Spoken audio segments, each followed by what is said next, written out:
We're going to be working on a hip flexor stretch, actually a couple of different hip flexor stretches that you can do at home.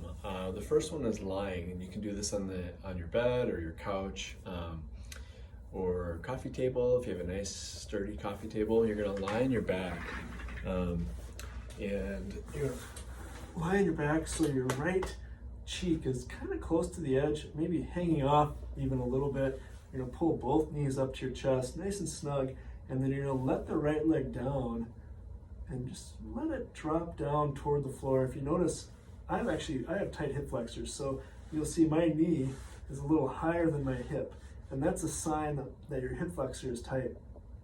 So if the hip flexor has good mobility, that knee will actually drop below the table. I'll have to cheat a little bit by arching my back to get my knee to drop down below my hip, but that's where a nice flexible hip flexor muscle will sit. So for me, my hip flexor is a little tight, it sits a little high. You can hold this stretch for a minute or two and just work on deep breathing to let that muscle relax.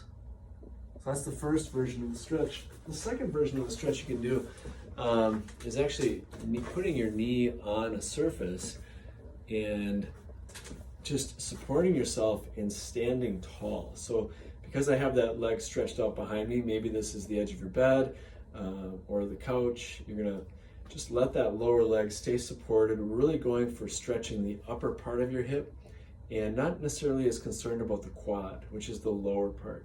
If you want to bring the quadricep muscle into it, you can reach back and grab your foot. For a lot of us, this will create a really strong hamstring cramp. So if it does that, just let go.